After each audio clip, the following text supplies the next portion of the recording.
Welcome to the Warhammer Film Club. This is a podcast where I'm joined by a guest to talk about two movies. And we're going to be exploring what we love about those movies, what we don't necessarily love about those movies, and how they have interacted with the history of Warhammer, both professionally, with the creators of Warhammer in its games, and also with us in our hobby. I'm joined today by Dave Walker from MS Paint. Dave, how are you doing, mate? I'm alright, mate. I just noticed you did that intro whilst eye contacting the camera. Is this a video podcast? It is. Is that all right? Yes, it is. Yeah. No dramas at all. Okay. No, I look good today. I should have warned you ahead of time. Forgive me.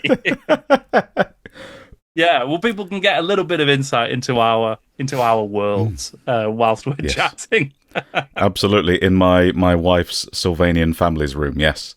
Thankfully, we've got the background blurred out, so no one can tell. But yeah. Well, but then it creates a sense of mystery, I think. Absolutely. Yeah. What Sylvanian families has he got in the background? Yeah, exactly. Well, today we're going to be talking about a couple of movies. One of them, I think it's fair to say, one of them's quite controversial in how it was produced, I think. So a science fiction classic in Alien 3, and we'll be getting into that shortly. But we're going to start with a movie that might be sort of controversial in a slightly different way, and that's more around its content, and that is the animated anthology movie from 1981, Heavy Metal. Have you seen Heavy Metal before, Dave? No, I watched it 2 days ago in thorough preparation for this video podcast, and I think there was some running active commentary that we had over Instagram of my first time experience with it.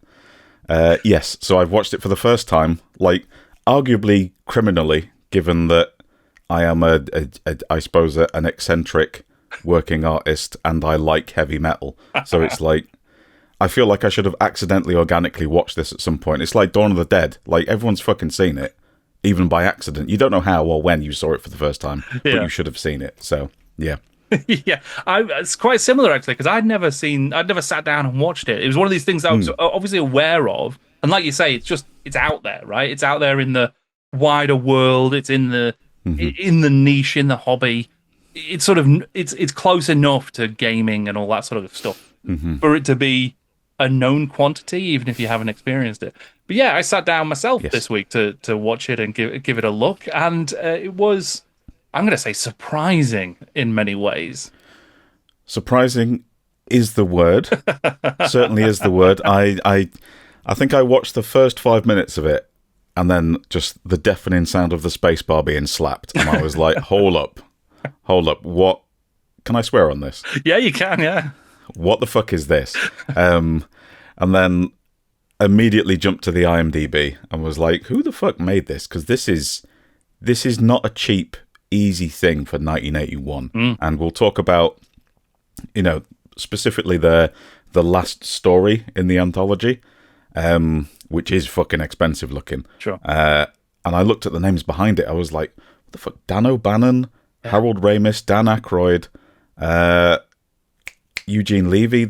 Sure, yeah. It's names after names after names, and I think the writing cast is stacked as well. Mobius, obviously, who was Heavy Metal Magazine as well. That's right, yeah.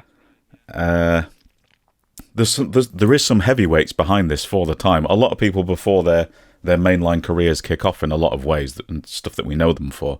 But, like, there's some big names in this. Yeah. Considering it's such an enigmatic, weird thing. It's really weird. Yeah, you're totally right. Because it sits in a weird spot in sort of pop culture history as well, of course. Because like heavy metal being very successful for many years, comic book anthology that's just like different stories, science fiction and fantasy stories. The reason that we have watched Heavy Metal is because Tony Ackland, the artist who worked on loads of early Warhammer, always read the magazine, always had a copy on his desk, according to Rick Priestley. So, like, there was a lot of visual inspiration, storytelling inspiration. Yeah, like you say, there's the Mobius strips and all that sort of stuff in there. Loads of classic science fiction stuff that would inform the creation of 40K in particular. But the movie is such an interesting sort of creation where they've taken a load of new original stories that are all from these different science fiction authors and artists, and then they've created this strange anthology that's tied together by this, very loosely tied together, right? By a green orb that is traveling through space. That is essentially, I mean, the start of the movie I thought was shockingly hilarious, absolutely brilliant. It opens, like you say, with that very bombastic. It's a spaceman, an astronaut whose like Cadillac convertible or convertible car is jettisoned from his spacecraft, goes through re-entry, lands and drives home, and then he just gets out of his car and goes into his house, and he's just like, "Hi, honey, I'm home." So he's just come home from work, and his daughter asks if he's got anything for her, and he's like, "Yeah, I'll show you. Come on into the living room, and I'll open it up." And he opens up his case. Inside, there's a glowing green death orb that melts it immediately. Right? Yes. And then threatens his daughter and says, "I'm going to tell you some stories now." And then we get into the anthology stuff. But you're right. There's just so many incredible talents involved, and it's so strange. Like, it defies a lot of categorization, I think. Yeah, categorization, logic, its own internal logic that it just doesn't seem to really have. Yeah. And I think the thing I like the most about it is that it's definitely a bunch of dudes in the very early 80s who were like probably smoking a lot of pot, doing a lot of coke, as Hollywood is at that time, and just being like, I'm going to make something. Be specific. No. Right, okay. The way, well, when my wife came down, because I think we watched a couple of episodes of TV, and then she goes up for a bath for like an hour and a half, and that's my time to watch garbage that I think she will despise. So she came down and was like, "Oh, did you watch anything?" "Yeah, I watched Heavy Metal 1981. She was like, was it good?" I said, I don't know. "Oh, did you enjoy it?" I don't really know." "Oh, what was it about?" I don't know. And the way I described it was basically if Arthur C. Clarke wrote a Carry On film in space. Complete with relentlessly horny Sid James stuff. It's sure, yeah. Yeah, I mean, let's touch on that, actually, because it is a bit... Yeah. I think it's probably fair to say that it's a little bit perverted, right? It's definitely... Yeah. There's definitely a bit of male gaze action. I think pretty much every single female character does end up completely naked at one point. Pretty much, yeah. Except for the start of the story, but it's very odd, and it's drawing on all kinds of different bizarre inspirations, I think. But the first segment is this really like grimy, it's almost like a Ralph Bakshi kind of vibe. Yes. Where you've got like a taxi driver in a sort of Mega City 1 kind of place. And then he ends up in a bit of a sort of Dashiell Hammett kind of noirish. There's something's been stolen and gangsters trying to get hold of it, and there's a femme fatale and all this sort of stuff. Obviously the femme fatale ends up completely naked, of course. But then there's just this weird, there's this odd sort of story. And I think the Green Orb has chosen this story because it is... Yes. It's about human greed or something, I think. Essentially, yeah. I think the Green Orb is essentially showing us all the different kinds of mostly human evil. And he's kind of showing the astronaut's daughter all of these stories about just how much of a badass evil dude Green Orby is, but also how everyone else is evil around him. Did you get... How far was it you got into this story before you were like, this is the Fifth Element, though? Yeah, that's true. That's very true, actually. Yes. Yeah. You know what? I hadn't connected those dots. But yeah, you're totally right. There's a huge amount of Fifth Element in that story. Yeah, dystopian world, Taxi cab driver picks up hot redhead, eventually bangs hot redhead, takes back to apartment that looks identical. Do you know the further connection to Fifth Element? Go on. So, Mobius did some production and production design and art direction on the Fifth Element. Of course, right. And when the Fifth Element came out, he tried to sue. Hi, cat. Tried to sue Luc Besson for stealing his ideas, but then Luc Besson was like, "Yeah, but you fucking put them in there, you twat." I didn't know that there was like some like legal proceedings on it. That's fascinating. Yeah. Well, because Mobius also, because Heavy Metal, the comic, it was the English language, the English language version of the original French comic anthology, Metal Hurlant, which I think is just like loud metal is what that means. But okay. yeah, so it ties back to like Mobius's early work and Drouet and folks like that. But that's such a good point. Obviously, there's so much shared DNA there with the Fifth Element. Yeah. And I think you see that across not specifically the Fifth Element, but there's loads of, I think, relationships between stuff in this movie and later works or earlier works in some cases. I mean, you mentioned Dan O'Bannon, of course.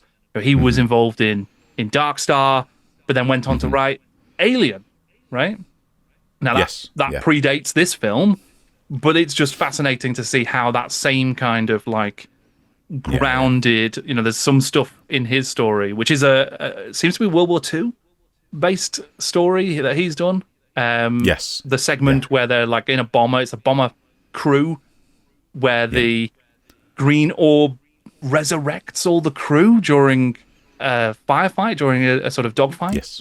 And then the zombies inside the planet, which is very cool. I think it's probably my favorite of the segments in the movie, to be honest. He's definitely the coolest looking one, and I think I can't remember the name of the comic series from the 50s, but it was the same one that inspired George Romero. Right. And it's kind of like they're comics aimed at kids, but then you get 3 pages in, you're like, oh, this is fucking brutal. Right. This is absolute savagery.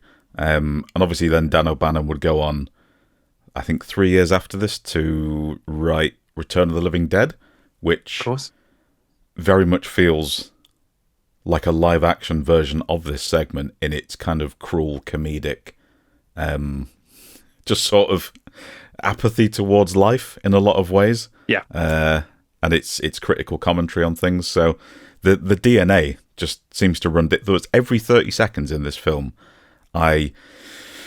not so much a Warhammer connection, but I would think, oh shit, that's in Stargate. That's in Independence Day. That appears in Andromeda or whatever.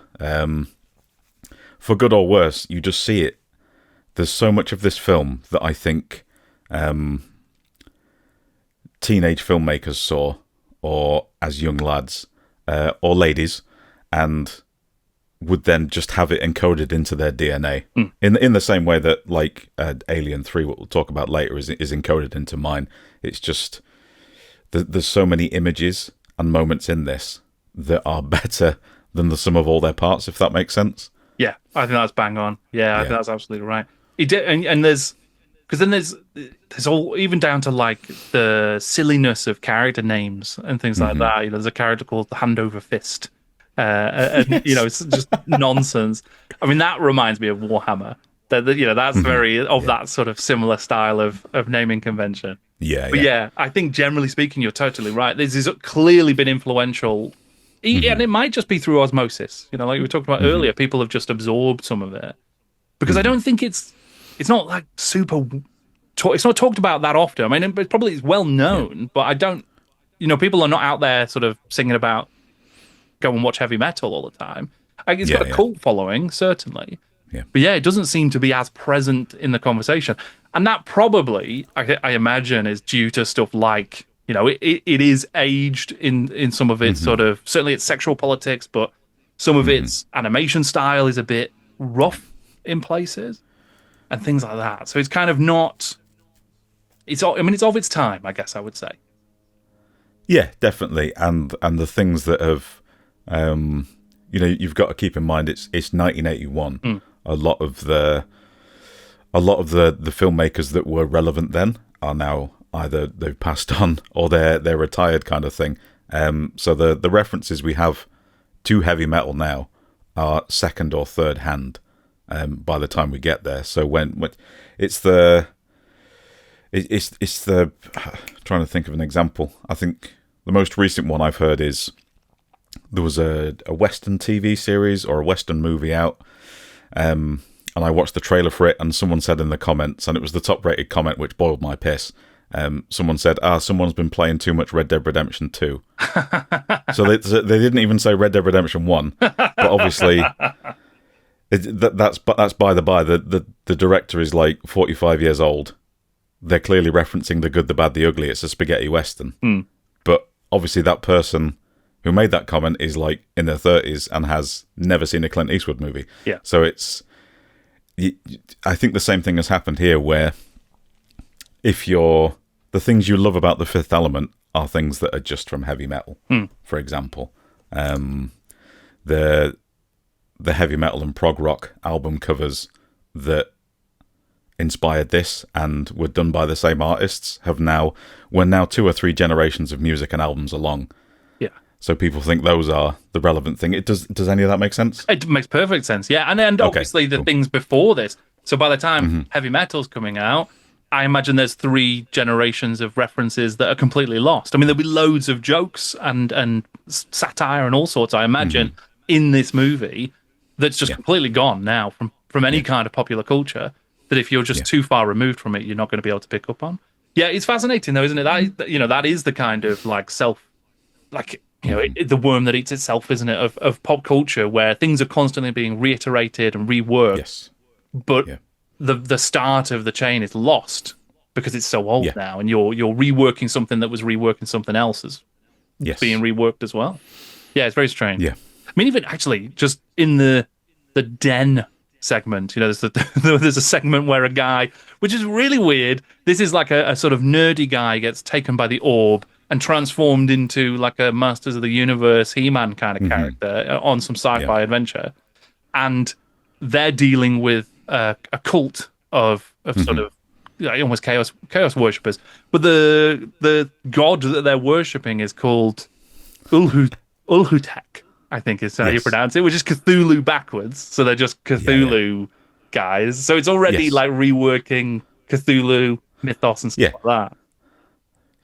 That whole section is just a Robert E. Howard story. Yeah. As soon as he goes to that world and you see the snake columns and the bare-chested priestesses, you're like, okay, we're in Conan territory now. Yeah, completely. Yeah. And actually, what was quite cool, just in a sort of, I don't know whether it is a deliberate reference or again it's just coming from the same sources, but in that there's a sort of goddess or a female character who is put to sleep and imprisoned inside a glass coffin, which is part of the original story from Caleb Dark, the Warhammer comic book that was written by the Judge Dredd guys back in the early 80s. So it would have been a couple of years after this, and the goddess Arianka has, like, the goddess of law, who's mostly gone from Warhammer fantasy history now, but she has been imprisoned beneath the city of Prague, and that's why Chaos keeps attacking Prague all the time. Right. And it's like clear. I mean, again, like I say, I don't know if they were referencing this movie or if they were going to the original source, the Howards and all that sort of stuff. But just fascinating how close that aspect of things was. Yeah, 100%. And I'm sure if you've probably done it before, where you've been interviewing some of these industry legends, and you've just straight up asked, so like, did that influence you at all? And they would say, yeah, I mean, probably. Sure. Yeah. I mean, yeah, plenty. We can consume shit 24/7, and we had to pump stuff out the next day, usually without any sleep. It's in there. The genetics, it's coded in there. Yeah. Maybe not even consciously, but like, yeah, we consumed it. We watched it on VHS the night before. Next day we had to put something out. We did the first instant recall. There we go. Job done. Yeah. And I'd imagine it would be hard to not do that, even if you wanted to avoid it. You're just like, as the way humans work is we constantly draw on that inspiration and stuff, right? Yes. Yeah, absolutely. Yeah. But I'm getting the sense that your favourite of the segments, and correct me if I'm wrong, but was it that final one, the big sort of climactic, I think it's called Tara, the final segment? Taarna, I think. Taarna, forgive me. I think so, yeah. Right. No, you are forgiven, don't you worry. Thank you.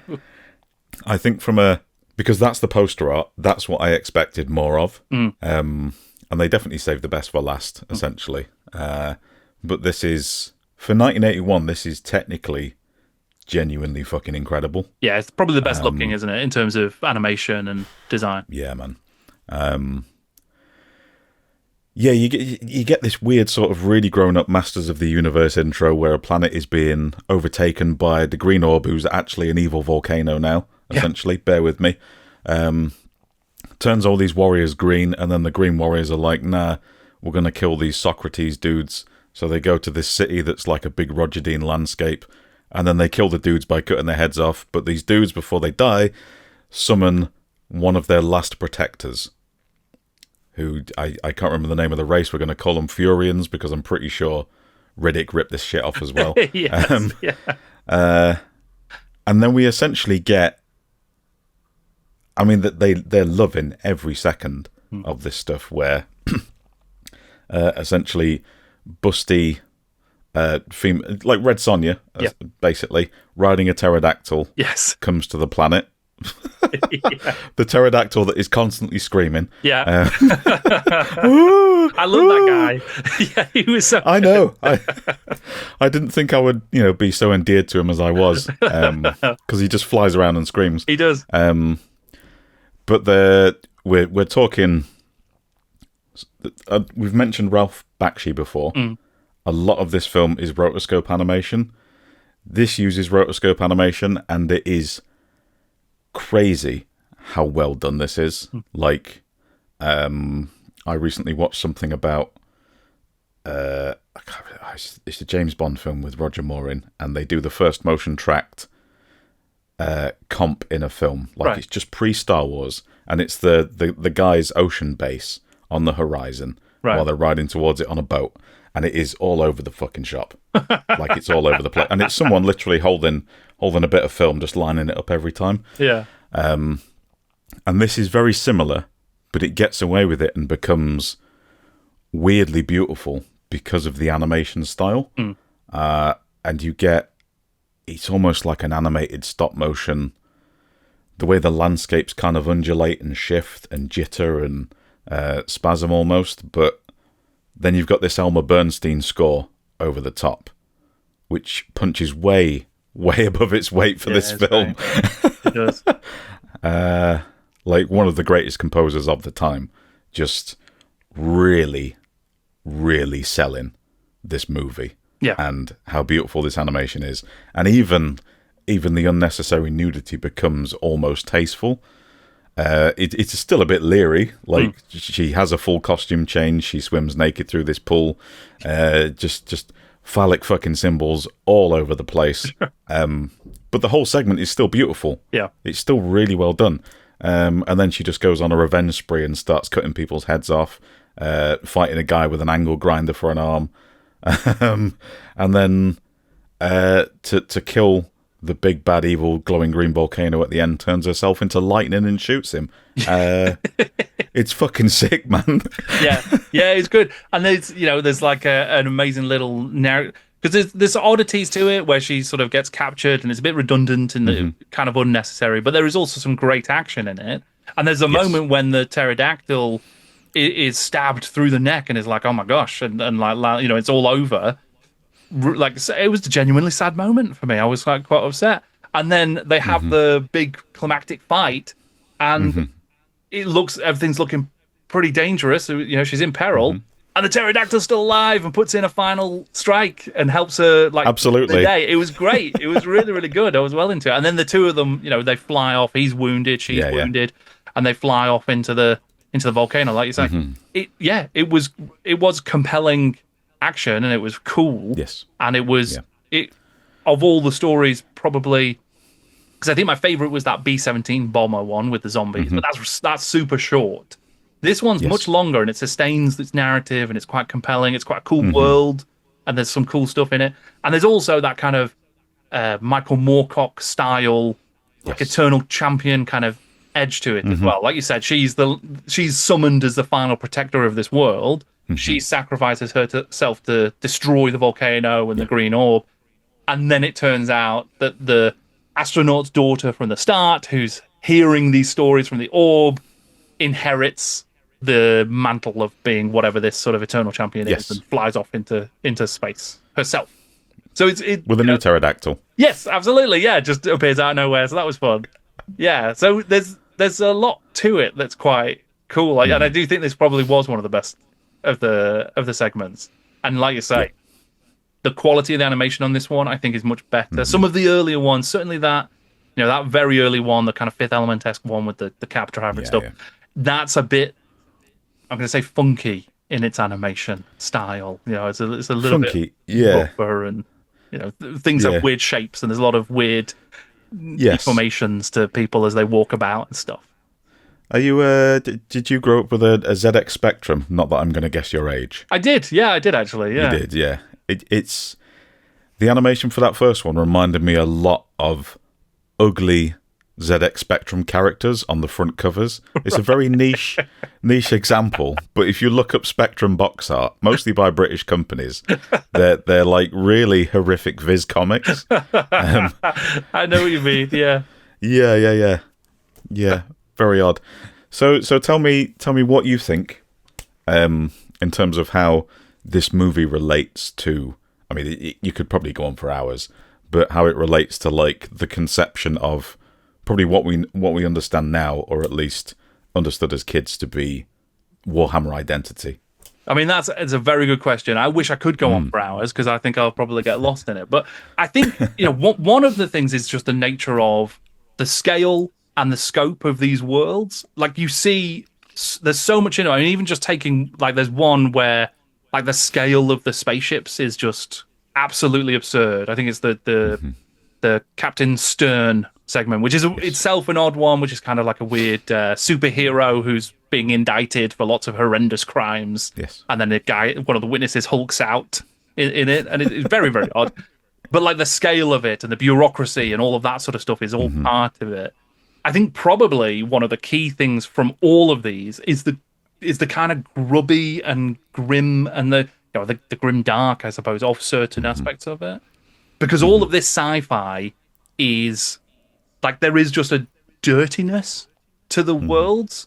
And you see this, I mean, obviously this, I think Star Wars and Alien are both talked about as being pioneers in this kind of science fiction that is lived in, and everything is kind of like, everything's used and messy and dirty and grubby. And that's definitely in this. Like, all of these worlds look awful, but at times that's because of the animation or because of the limitations of the technology, but it's also a choice, I think, for a lot of it. Yeah. And I think that is absolutely taken over into 40K for sure, where it is like, okay, we're going to create these worlds, but they're not going to be splendid, beautiful worlds of incredible architecture and beautiful things. Massive architecture and massive things exist, but they're all covered in grime and dirt, and they're gross, and nobody would want to live in any of them. I think that's a key thing. And then the orb itself leapt out to me as this kind of, I don't know, I wouldn't say it's chaos specifically, but it's that kind of eldritch horror, this super powerful, likes to just play with its food kind of evil that's just out there with, and it's doing all kinds of stuff all the time in thousands of different ways, and they're all horrible and unnecessary, and that just pervades the universe. And I think that's a huge thing in 40K. Just like how unnecessarily evil so much of it is, because there's all of that power is just being turned to just messing with people and things and civilizations. But whether that's chaos or whether that's the Imperium or anybody else, everyone's just a jerk. they just love being horrible. Yeah, that's another thing I picked up was the characters in this. Most of them are dicks. Oh yeah, they're awful. Everybody's awful. Like everybody deserves everything they get, pretty much. Yeah. Even the heroes, with the exception probably of the hero in the end, Taarna. Like all the other heroes, I'm going to say quotes heroes of these segments, like Den, the guy in the Robert E. Howard stuff. Because he was a nerd who's kind of given the powers of He-Man. It's Adam transforms into He-Man, but in this one, he starts off as just an awful little nerd, and he's still an awful little nerd, but in the body of He-Man. And he's like, oh, yeah, now I can just sleep with anybody I want because I'm buff. It's just like, this is terrible. This guy's awful. It's ridiculous. Yeah, fully agree. It's just the awful nature of people. There's a lot of it. Is on full display, and I can see this being directly linked into 2000 AD and stuff like that, where people are just shit, man. Yeah, and that's definitely the sort of manifesto of this. And you're right, 2000 AD is 100% goes into that as well, right? There's people always willing to screw other people over for a book, or to try and get away with stuff. And I think that the 2000 AD comparison is important as well, because heavy metal and metal hurlant and 2000 AD, these comic books, this was where you were seeing this kind of science fiction, because there were obviously there were films. There were some amazing science fiction films in the 70s and 80s, as we know, but those limitations when it came to budgets and special effects and technology meant that there were few and far between. Like not many looked as good as Star Wars or Alien. No, most of them looked pretty bad, or had like one robot in, and it took place in a single room. That's the kind of thing you were seeing. So if you wanted to see epic scale science fiction worlds, you had to go to comic books, and that's where you were going to find it. And that's, I guess, one of the appeals of this as an animation. Whether or not it delivers on it in the most beautiful way, is that you can do the scale of some of that stuff. Yes. Yeah. And I suppose we should also just mention that, Heavy Metal, the strip, well, the feature in White Dwarf, presumably is taking its name from heavy metal. I think there's probably, and I don't know for certain, but I would be surprised if Heavy Metal, whether it was a creation of John Blanche or the rest of the art team, feels like it's an ideal name for that kind of stuff, but it feels like it's also a play on heavy metal. I think even just looking at the poster I've got in front of me, even the font is pretty much identical. Right. And it's back then when you can just take shit. Yes. And no one's going to do any paperwork about it. No one's actually going to ever chase this up. And by the time you get to the point where you can do it via email, it's like, well, it's too far gone at this point. Yeah, we've been using it for 20 years, 30 years. Yeah. So you said you weren't sure if you liked it or what it was about. Like, what's your sort of final reflections on it? Like, are you glad you watched it? Oh, yeah. Yeah, definitely. I think a lot of it will just go into kind of the mental vocabulary now. And I will, like people did back then, I will find myself referencing it here, there, and everywhere, just consciously, unconsciously. I'll put it in the toolkit of things that need to come out when it's relevant. Did I like it? I don't know. Did I enjoy it? I still don't know. I'm kind of.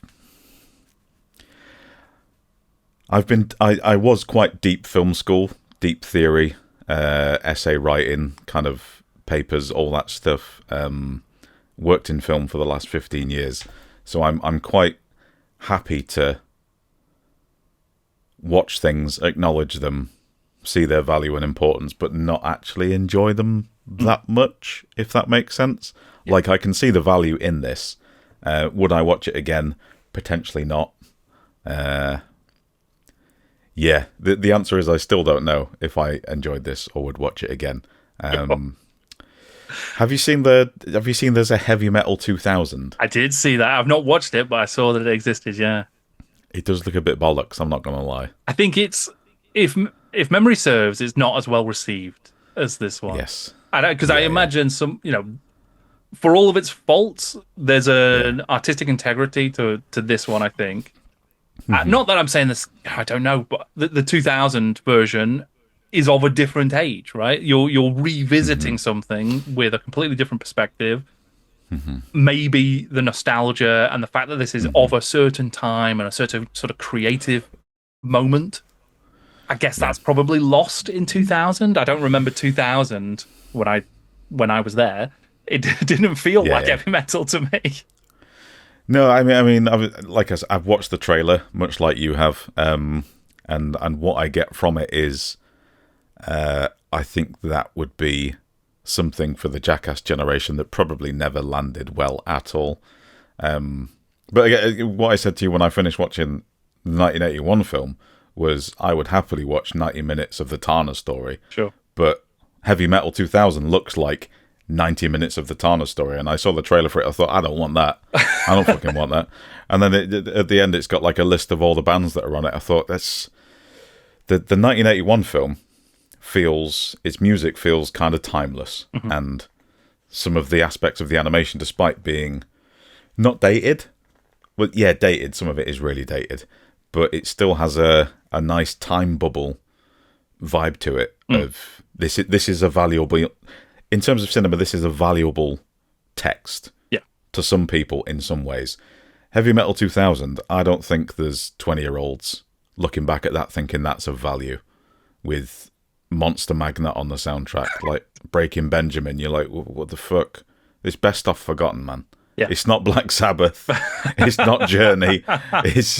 There is no fucking value in this. I'm sorry. Yeah. It's like go on. Well, I was going to say that's right. I think that where this film came from, in like where heavy metal was, as in the genre and the way bands worked and the influence and all of that sort of stuff. The soundtrack to this and the bands that are on the soundtrack to this, like there's a lot of meaning and weight to that. You know, whether or not it delivers on the promise of that soundtrack, that's up for debate, I guess. But it's of that time when this mattered. So, like, yes. The fact that it's called heavy metal, if you'd made a film in 2000, like, heavy metal didn't mean the same thing anymore. Like, as a genre, as a commercial force, it was spent in that way. Or maybe it should have been called new metal, and it should have, you try and tackle the moment that was actually happening in 2000. That might have been something different. Yeah. If they'd leaned more with the irreverent sort of skater punk vibe to it, and the new metal vibe maybe. But then I suppose, as you mentioned just then, 1981 is called heavy metal. There's maybe actually technically, if I'm being a pissant elitist, there's one heavy metal song on this soundtrack. The rest is pop rock and arena rock. It's good stuff, but it's definitely not heavy metal. Yeah, and you know what is also a fair criticism of that aspect of it? It's not as present as I thought. Like, I went in thinking that the whole movie was going to be like, we're just going to be watching music videos for most of it. But actually, there's, like you said, there's a proper score to a lot of it. Music doesn't feature heavily in some of the segments at all, really. So it was quite surprising. But when it is there, there's some pretty cool stuff as well. I mean, I have to go back to that opening with the astronaut in his convertible. It's so absurd. It's proper MTV, ridiculous kind of ident stuff. And I don't know what the actual song that was playing during that sequence was, but it was cool. Yeah, it was a good opening, I thought. Yes, cool is definitely the word. Yeah. It's even now. Some of it when you've got perverted John Candy robot and his cocaine Hoover nose mates just hoovering stuff up, and I'm just sat there like, oh, this is a bit bollocks. This is, and then the Sammy Hagar track kicks in, and I'm like, okay, I'm back in it now. Yeah, fine, whatever. It's cool again. Well, I think we've got another movie to discuss, so we probably ought to get into that one. So the film that you wanted to bring along was Alien 3. So this is from 1992, directed by David Fincher, kind of infamous in some ways because of its troubled production. And your sort of suggestion was that we watch a more recent cut of the film, right? The legacy cut. So what's all that about? Yeah, so the legacy cut of this film is something that's been hyped for I think the guy's been working on it for like 4 years. And I'll get into my opinions about whether he used his time wisely or not shortly. But it came to my attention because my last Halloween-themed video I did on the channel was all about Alien 3, essentially. And I just kind of wanted to spend 40 minutes wanking that film off, and basically did so. But then when I talked about with my friend Sam rejigging some of the VFX, because that is one of the real sticklers for this film that pisses people off, is what they dub as bad CGI, which it's 1992. It's not bad CGI. If this was CGI in 1992, the industry would have shat its fucking pants because it was that good. This is pre-Jurassic Park. Sure. So it's not CGI, it's a puppet. Not a great puppet. Sure. But as we were fixing the VFX, just accidentally, my God bless the YouTube algorithm, put the trailer for the Alien 3 Legacy cut in front of me, and suddenly I was aware that there were fans of the film, obsessive fans of the film, that were fixing it. They were unifying the different cuts and work prints together. They were taking elements of Vincent Ward's original story and trying to inject some of that back into it. And tuning up the VFX, making some changes to music, which we'll discuss, that I'm not very happy about. But kind of just putting their own stamp on it and trying to fix some of the things that have never been fixed by 20th Century Fox. And yeah, that's the Legacy cut. You have to get it through a very clandestine private link. And then I, via that, sent that to you. So yeah, that's essentially what it was. And I watched it last night whilst painting my Heresy army. Yeah. And didn't like it as much as I thought I would. we'll get into that shortly. I mean, so I had a bit of trouble with the file. So I only watched I watched most of it, probably 2/3 of it as the Legacy cut, and then I had to switch back to the assembly cut, which I've seen before. Yes. So that was the kind of 20th Century Fox is going to revisit it for what was the quadrilogy release, I think.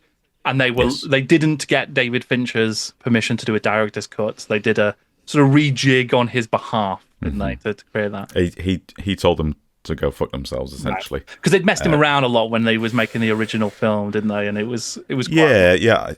I mean, he was like 25 years old at this point. It's his first feature film, and he'd come off the back of some successful music videos, which back then, doing a music video got you in there, like really in there. A couple of adverts and a music video, and they took a chance on you, kind of thing. And he was shooting at Pinewood in the UK with a lot of very talented British character actors. Paul McGann, Brian Glover, guys like that, who are just, again, we see them all the time on British TV, just familiar faces, but constant studio interference. And even before he'd come on, there was multiple different versions of the story, and it just feels kind of right that there is no complete canon version of Alien 3.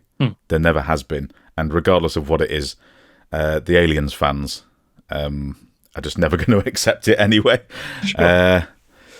So yeah, he got messed around so much. There was so much studio interference, and at certain points the film was kind of just taken off him, and producers and assistant directors would fill in. I met Paul McGann, who plays Prisoner Golic, about 5 years ago at a convention, I think, and he was there under the guise that he was a former Doctor Who. Unfortunately, he had another Doctor Who next to him, and he had David Bradley the other side of him, who is Harry Potter Doctor Who. So he was just kind of sat there peeling his penis, essentially, and I go over there with an Alien 3 Laserdisc. And because he wasn't busy, we just stood and chatted for half an hour about his experience on the film, and he said, yeah, we got really drunk a lot of the time just to endure it. The hours were long. We'd go to bed at like 3 a.m. in the hotel room. We'd wake up the next day. There was script revisions that had just been shoved under the door. You're filming in 2 hours, learn your new script. And the whole thing's just a complete mess. And it's one of those films that has been salvaged in post, and you can really see that across the different cuts, is that none of them are great. It's just whether the film specifically resonates with you, and with me it does. With me it does, yeah. It's tough, isn't it? Because obviously you can't re-see it for the first time.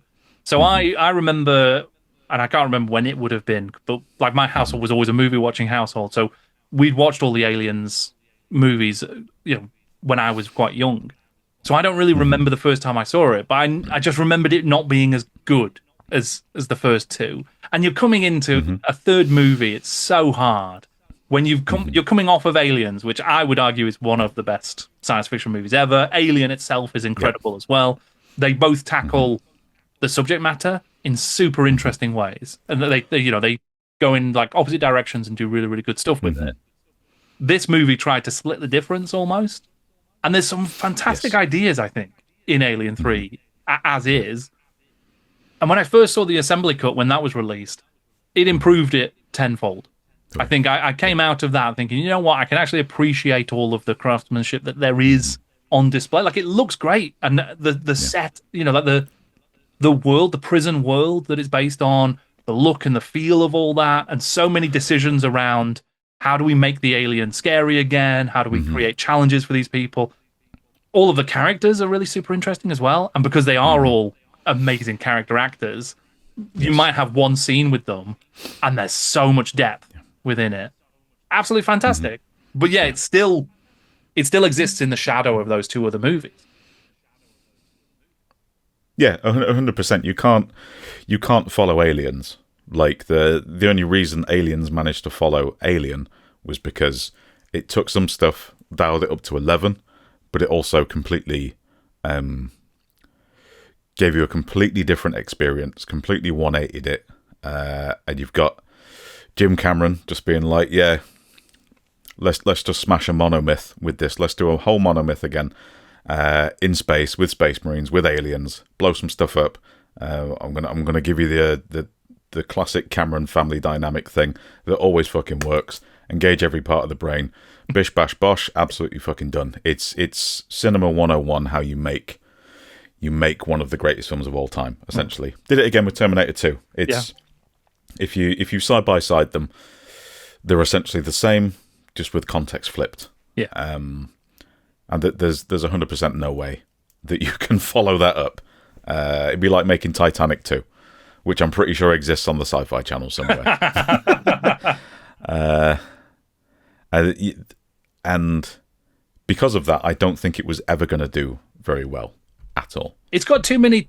I mean, so we'll get into the sort of the actual meat of Alien 3 itself momentarily, but it kind of has a lot of tough challenges, a lot big hurdles to get over from the outset, because Aliens, great as it is, it resolves a number of plot threads. So it's certainly from character perspectives, you get a full arc for Ripley, you get Newt, and you get Hicks, and they have their own stories as well, and all of that stuff is resolved. You come into this movie where you're kind of saying, right, okay, if we want it to follow immediately after the events of Aliens, we're going to have to reset some stuff.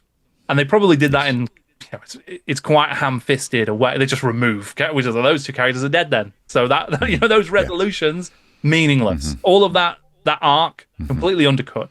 So you're already coming into the movie feeling a bit like, well, so I guess I didn't need to bother watching the last one then, because nothing that happened in it mattered, because all of the resolutions are undone. But I'm going to 180 you there. Okay, I'll let you finish your point, but I'm going to 180 you. Jump in. Go for it. Okay. Yeah, so think about your characters in Aliens. Ripley's your main character. Now tell me about Newt.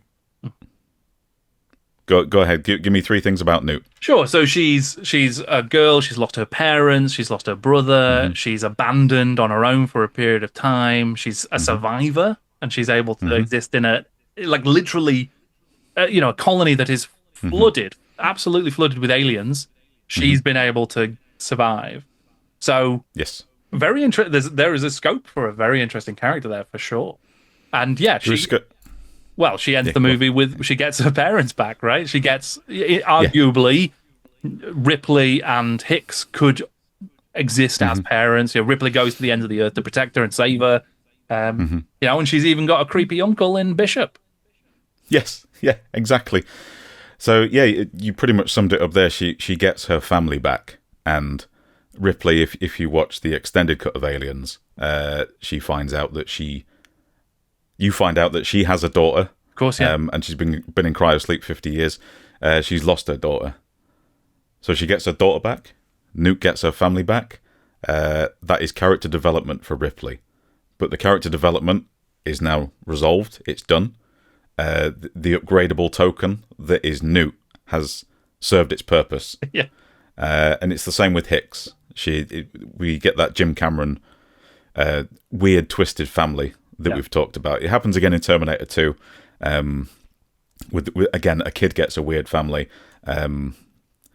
They're character totems that are essentially designed to reinforce your main character and their development and their growth. Ripley's reached that point by the end of the second film. Mm-hmm. So now we need to do new things in Alien 3. We need to change that character. Mm-hmm. So we're going to have to do a whole set of new parameters on how we develop it. And the core thing is to get rid of those things that she's already solved. They're already fixed. If that makes sense. Sure. Yeah. Yeah. Like it's a question of what would those characters do in this film. But then that's where you get into the sort of the business mandates, I imagine, right? Because I think probably a more satisfying evolution or continued arc would have been to put Newt into the leading role. And then, and you still could have had Ripley in a secondary role. I mean, imagine if in the movie Ripley is impregnated with an alien. So what if she was incapacitated through some of the movie or all of the movie, and Newt had to step up in some way and become the hero, the only person who dealt with one before? If because Hicks was also injured at the end of the last movie. Yeah. So there's ways you could have continued a narrative in a sort of satisfying. But yeah, I'm rewriting history in the same way that the the legacy cut guy has done. But so you said that the film, as was, resonated with you particularly. Like, what is that? What's your journey with Alien 3? I think I grew up on a fairly nuts and bolts diet of Terminator, Aliens, bit of Star Wars. I'm absolutely a product of my time. If I'd been allowed to watch the Ninja Turtles. Ironically, I was allowed to watch everything else but that because it had nunchucks in it or something. Right. Whatever. They were too dangerous back then. They weren't allowed in schools. Apparently. Yeah. There was a shop around the corner that fucking sold them on my council estate. just a fucking shop that sold weapons, man. Whatever. Next to the pawn shop, the kids' bookshop, and the newsagents. What a time. Yeah, and I think it was... because I did grow up in a pretty shitty town, and growing up in the 90s, the Aliens is your cocaine, and when you're growing up as a child in the 90s, Alien 3 is actually what I was seeing around me in a lot of weird ways.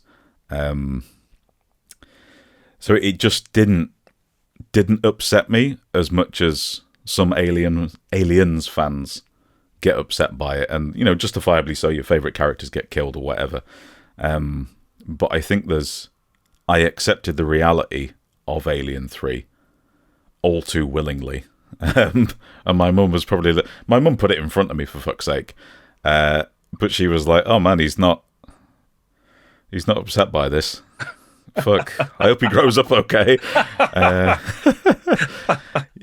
Yeah, and I think that kind of not nihilism, but like the cynicism that film gave me as a kid, along with stuff like RoboCop, has just evolved with me, and I've, as a person with my art and my output, things like that, I think there's a lot of it that has been encoded into me.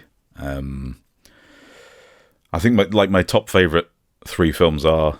Not in any order, but it's Alien 3, it's Conan the Barbarian, and Ghost in the Shell. And the thing that all 3 of those movies have in common is that they've got fucking great soundtracks. And that's what I went on to do professionally for a very long time, was soundtracks. And Alien 3, the best soundtrack in the series. Like, that is the thing, for me, it holds above everything else. Like, Aliens is great, but there's only 2 tracks on there that are really good.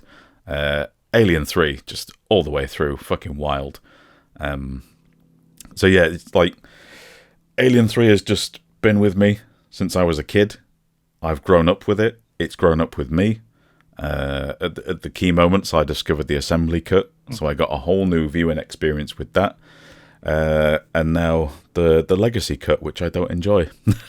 Yeah, okay. So tell me about that then. So what? Because as I say, I haven't seen the very end of the legacy cut, which is I think where some of the major editing takes place. But from what I have seen, it's basically taking arguably the best bits of the theatrical cut and the assembly cut. So there's changes, like they bring back in the dog burster. That's where the alien comes from. So in the theatrical cut of the movie, there was a studio mandate that it had to be a Rottweiler for some reason, and that is where the alien comes from. In the original sort of conception, it was going to be an ox that the alien comes out of, and that was in the assembly cut. This one kind of takes some of the ox material, and which is quite cool, actually, because they use a team of oxen to pull the EEV out of the water, which I think is very cool. And then the Rottweiler gets taken by the facehugger, and you have all of that sort of stuff. So it kind of it merges those two, and I think in that case you do get the best of both worlds, because you get more world building from all the ox stuff, but then the actual alien is the dog alien, which feels right to me because of how quick and wily the alien is. But then there's other changes as well, right? So what kind of other stuff was mooted as being the legacy cut stuff? Yeah, there's been a lot of stuff. In terms of the edits, they've justified it as saying we've tried to improve the terrible pace of the assembly cut. The assembly cut is very baggy. Objectively, I think it's quite baggy. But this is like 15 minutes longer than the assembly cut. Right. And yeah, they put Spike in, the dog. The dog is back, and the alien comes out of him. But then we have like a 4-minute sequence where they've got a dead ox, and they're talking about the dead ox just dying for no reason. And then the scene just ends before we get the facehugger joke. And in the assembly cut, they're walking away from this dead ox like, yeah, whatever. And then one of them just holds up a facehugger like, yeah, fuck's this. Again, just a nice bit of comedy, but that's kind of chopped out. So we just have a couple of guys talking about banging Ripley with a dead ox in the background. Consistently throughout, there's weird editing choices that make me twitch, because I've seen assembly cut maybe like 60, 70 times for some reason. And there'll just be a weird attempt to increase the pacing by when people are having a conversation, they'll just cut to another prisoner with a reaction shot. But they just end up, therefore, artificially extending sequences that were already long enough. There's weird bits of dialogue that I've never heard before. Again, because it's all just imprinted from memory, especially from a soundtrack point of view, like all the audio together. There's extra lines from Charles Dance here and there that weren't there in any cut before, that just don't need to be there, but they had them, so they felt they should have added them. Sure. Way more prisoner background noise and chatter that has just been upped and amplified from like the rear surround tracks. They're now in the front, and they're louder, so you can just hear people having really awkward ambient background video game noise conversations. Really fucking distracting. Things like the xenomorph scream, which is like what animal is it? It's the elephant screech from Aliens. Right. They put that in right at the end in the lead works, and then they put the pulse rifle sound effects in that now just feel really out of place. Sure. They've hacked and chopped up radio conversations on the intercom that only existed in one cut, but because they've spliced them together, they now need to put that in. But they haven't done a very good job cleaning up the audio. So I'm just sat there like, what were you doing for 4 years, man? It's interesting, isn't it? Because I think that the what I had understood to be the initial outset of the project being like, okay, the special effects need a bit of TLC, right? There's a space here to recomposite some of this stuff, to clean it up, to make it work better. And I'm all for that. Even down, like there's stuff where they've taken the grain off of certain, landscape shots to try and clean them up. And, you could argue that, that was a way of hiding, like, not cutting corners, but like hiding some of the limitations of the tech that they had, the special effects. So they've changed a lot of that sort of stuff. And I can kind of sort of see the merit of that. Then there's interesting choices. I'm going to say interesting choices. like in the intro sequence, you get a sort of interspliced in the original movie with the credits. You're seeing snippets of this kind of like it's always very confusing. You can't quite tell, but essentially, a facehugger is on the Sulaku from the end of the previous movie. It is trying to get into the cryosleeps. They think so. It, if memory serves, it sort of crushes the glass of the cryosleep chamber. Yes, and that causes it to get cut, and that causes the blood to then seep through and cause an electrical fire. All of that sort of stuff has been sort of reworked and cut a little bit, so you don't see the facehugger until later. I think it first appears in this cut when the Rottweiler turns up. Yes, but the idea there is to sort of preserve the horror of it, and I can understand that. But it also doesn't. I don't think you need to preserve the horror because we just saw Aliens, and there's quite a lot of facehuggers in that one. So like, that's not where the horror is going to come from. I don't think personally. So there's interesting choices of that nature, like they're tinkering with things a little bit more and sort of trying to change it. But yeah, it's a, you know, were you happy you watched this one? Again, like I can distance myself personal enjoyment with taking value from it, sure. And I did take some value from it, and I think it would be nice for the people that did it to sit back and watch it with some hindsight and think about what they'd change. Maybe they do like an evolving cut of it, which would be interesting. And I kind of noticed more things that I was attached to in the previous cuts that weren't around with this one. Like specific music cues, like in the scrapyard where the prisoners attack Ripley, and it was kind of an industrial KMFDM weird piece of music over the top, and they've changed that then to one of the cues closely associated with the runner alien, and it's like, well, now that's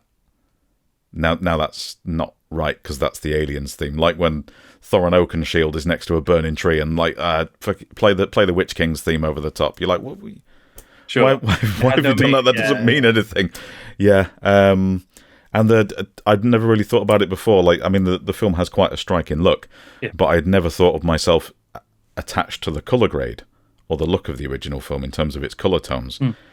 This film, this version is really fucking dark, and they've taken so much of that. It's going to sound like a stupid sentence. They've taken the cold warmth out of it. It used to all be very tungsten and green, and now it doesn't really have a color personality, which is really odd. Yeah.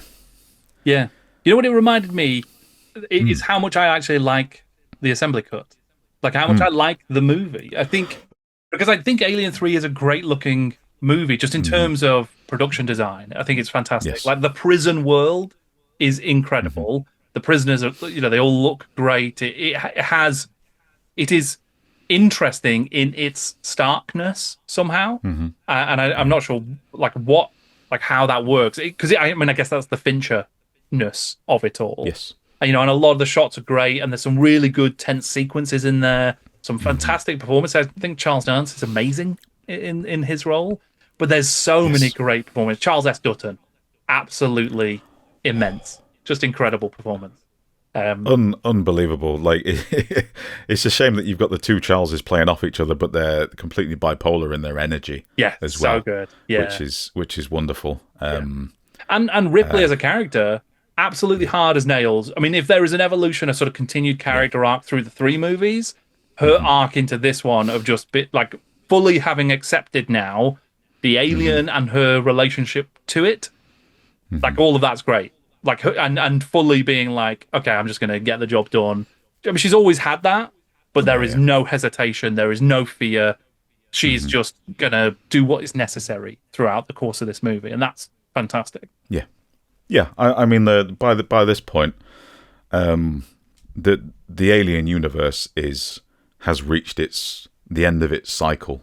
Like, it's a horrible universe. It's got a lot of that aspect of heavy metal in it, where a lot of the humans are awful people, and in this, you've taken there's still bureaucrats in it, like with the prison warder and Aaron, I can't remember the actor's name. Ralph Brown. The simple Ralph Brown, yes.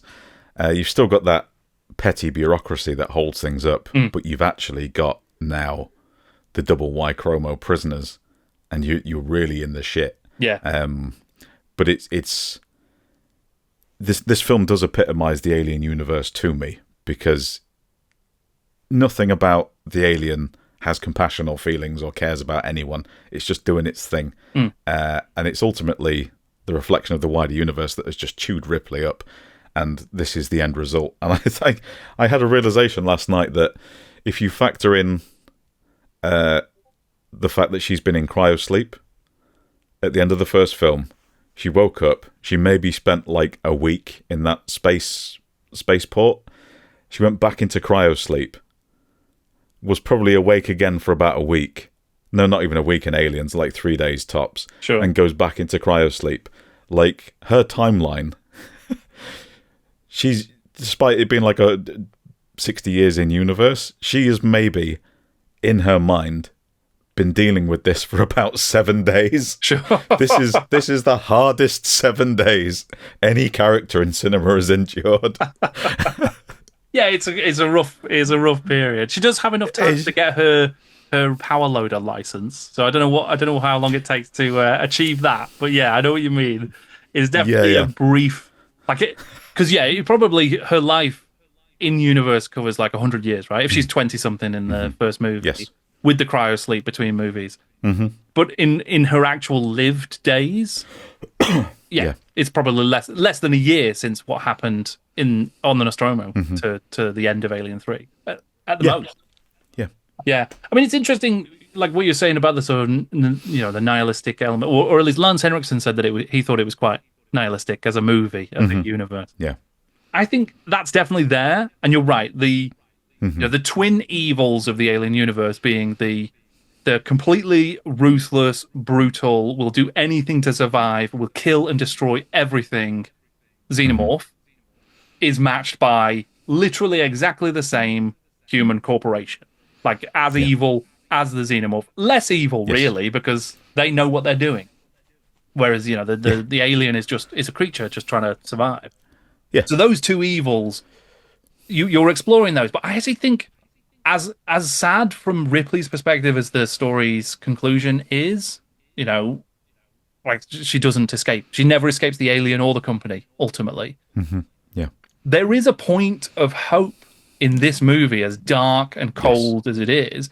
And that is the fact that all of these sort of reprehensible, unsavable men on this world, not all of them, but some of them do step up and are heroic and have moments of genuine care and love for their brothers, for the other people on that planet. They have moments of genuine faith and stuff like that. Like, all of that is actually surprisingly hopeful in a kind of hopeless scenario. Yeah, it brings out kind of the best in them that they can bring out in that situation. Yeah. In that they don't... It's... Their faith is there. They're fundamentalist, Christian, apocalyptic, whatever it's called. Yeah. But ultimately they have to...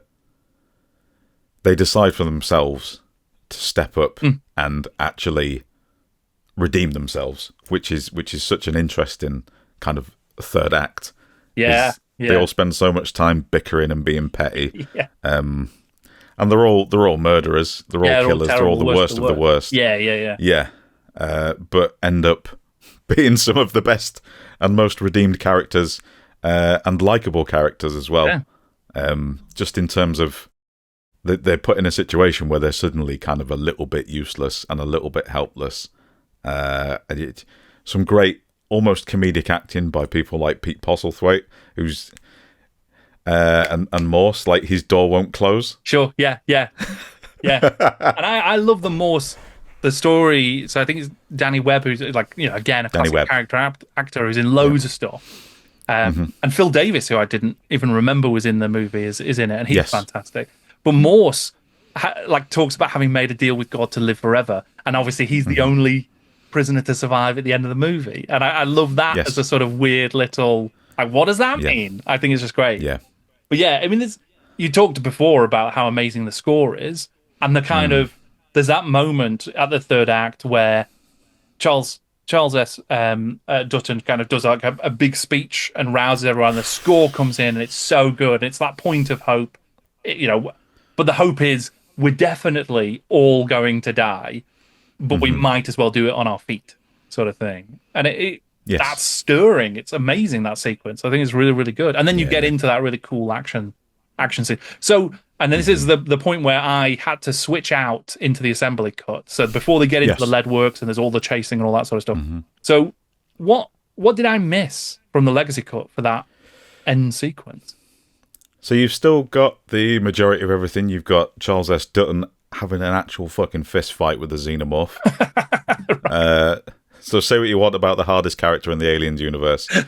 It's Dylan from Alien 3. Yeah. He's just beating the shit out of an alien. Amazing. And holding it in a headlock so that they can pour molten lead on them both. Yeah. That is hard as shit, that is.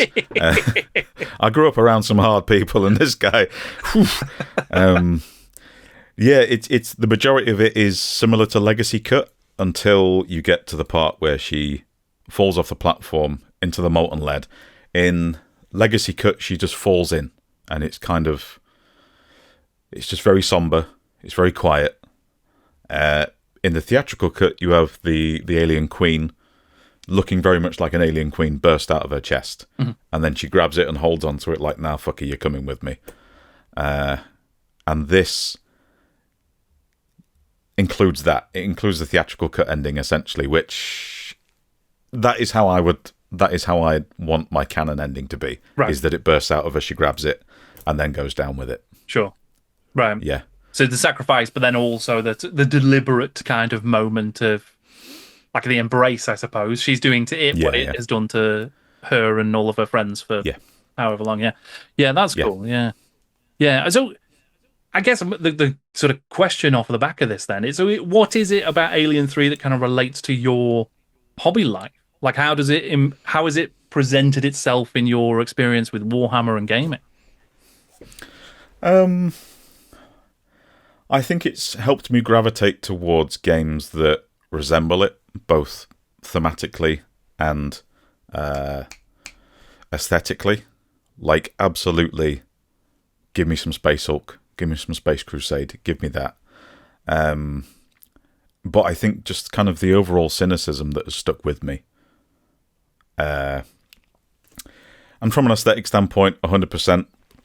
Like, I will pick a Dead Space, I'll pick a Doom 3, 100%. But it's, again, we've got that self-cannibalizing, self-digesting time of Games Workshop where, again, they've got to churn some stuff out. And Alien 3, I think, is definitely on their influences list in terms of Alien 3's production design. There's a lot of Aliens in there, but I think Alien 3 takes from Aliens, but really dowers it down and covers it in filth, covers it in rust, and takes it to the next step. Like, if you look at Space Hulk 2nd Edition, that looks like Aliens. There's a lot of fun colours in there. There's a lot of blue, a lot of red. It's a lot of fun. You look at the edition, I think it's 3rd edition, that one feels very Alien 3 in its more somber tones. I know it's about 15 years later, but still. You got stuff like Necromunda. Necromunda feels very Alien 3. Yeah, for sure. Yeah. Just a more sober 90s. Like I said, the 80s was cocaine, 90s is heroin. And the Aliens and Alien 3 dynamic in terms of the environments they're made in. Like, literally, those drugs are being consumed around the production of these things in Hollywood. Do you know what I mean? Sure. Yeah. The people with the money are doing those drugs. But it influences as well how those things look and how they vibe. We've gone from heavy metal. We're now in grunge territory. Sure. It's a different kind of groove. And I think a lot of the media I consumed at the time had that. And yeah, it tied into the grimdark style big time. Like, if you look at shots of the Weyland-Yutani ship approaching, like a big long ship with its little radio masts and all that stuff against the sun in the background, I'm like, well, that's as much as I say the Battlefleet Gothic cover is exactly the same as Battleship Yamato from the 70s, it's also definitely the ship in Alien 3. Sure, yeah. Yeah. And colour palette as well, like the original colour palette of this we mentioned, which is reds, tungstens, greens. It feeds so well back into that John Blanche style of everything just keeps cycling around, everything influences everything else. Yeah, I think that's a fair shout. Even the like industrial nature of the world. I mean, you don't see it an awful lot, but the sort of surface of the world of Fury 161, it looks like a sort of Necromundan kind of space, right? It looks like the Ash Waste almost in a way. I mean, I know it's a bit it's rainier, but if that was acid rain, maybe. But then like the industrial works, the lead works, all of that kind of stuff, that's all feels very Necromundan in terms of its sort of look and its feel. You know, one thing I went back and double checked because I was really struck by. Do you recall that, you know, on I think it's Space Hulk Campaigns is the name of the book that came out for the original Space Hulk release. And it's the classic Dave Gallagher picture of all of the Genestealer cult and all the Genestealer hybrids all sort of coming towards the camera, as it were. And that really, like, just out of nowhere, I was thinking, gosh, that really Alien 3 reminds me of that image a lot. Yes. Like, but that obviously predates it. That's from like 89. But there's so much stuff in terms of the religion, in terms of the sort of, I mean, the shaven heads, the kind of cultist elements, the Brotherhood. Yep. There's a lot of like parallel kind of development almost, it feels like, of Genestealer cults and Alien 3. Like it would not have surprised me if, you know, contrary to reality, if Alien 3 had come out and then the Genestealer cults had come out. You know, and someone had gone, let's turn that, like, we can make that into a thing. You know, because obviously Paul McGann's entire story in the assembly, I don't think it's in the theatrical cut at all, is it? Of him, like, seeing the alien as a dragon, as some kind of like god creature, and he releases it, and then obviously, you know, hell breaks loose as a result. That's very Genestealer cult kind of thing as well. Yes, yeah, it is weird that one didn't come before the other. Right. It feels very strange. So, I suppose the question is what coagulated pool of influences were around in the 80s that they both probably pulled from. Yeah. And where did that come from? Which is interesting. Yeah. Completely. But you're right. The Genestealer cult stuff, the kind of ruined Baroque Gothic aesthetic all round. Again, is I can see that in Warhammer moving into 3rd edition, especially where it starts to become less. It becomes less cocaine. It becomes less Arnold Schwarzenegger Commando. And it becomes more about the first 5 pages are about the Imperium of Man, and you know it's broadcasts and text communications between each other, which look very aesthetically similar to the communications that are being sent to Weyland-Yutani and being sent back, and that kind of thing. Again, it's just all these tiny little things where people have said, LCD, green screen, yeah, that's interesting. We like that. Let's take that. Yeah, and actually, just when we were talking about the prisoners and the nature of the prisoners, you know, they are the worst of the worst. These are terrible, terrible men who have found faith and then, you know, arguably use that in the face of their final moments to do some good. That's almost like Space Marines in a way, right? You know, certainly an earlier element of the Space Marine story where they were the worst and they've been given these enhancements and they are facing the end of days, essentially, and they are, you know, you could say they step up and do the right thing or a good thing in some instances. So maybe that's a thing as well. There's just, you know, Space Marines are the worst of the worst prisoners on a death penal colony in a you know, metaphorically speaking. Or even as core and base as these guys are awful people. But these are your characters. Yeah. This is what you have. This is your story. This is. And actually, because on that, in the same way as in this movie, you can still sympathize and root for these characters, even knowing and even them explicitly confirming that they have done terrible things. Yeah. you are still allowed to be like, wow, Charles S. Dutton's character, Dylan, is awesome. Yeah. Like he's awesome because of what he's doing today in this movie, Yes. not because what he's done, that put him in this situation. And that's the same with, being. I love Space Marines, not because of all the terrible things they've done, but because they're fighting Tyranids on the battlefield for me right now, and that kind of thing. I guess one final question before we wrap up, Dave. Do you think Bishop 2 at the end of the movie is that a human bishop, or is that an android bishop? It depends on which cut you watch. Okay. Yeah. In the theatrical version, they don't have the whole where he's shouting, "I'm not a droid," no pictures. You don't have any of that. He just gets hit over the head, and then your next shot of him is that wide shot against the chain link fence. Right. So in the theatrical cut, he's Mr. Wayland. He's the owner of the company, essentially. No, he's not Mr. Wayland, is he? That's an Aliens versus Predator thing. Sure, he's the guy who invented the android. Yeah.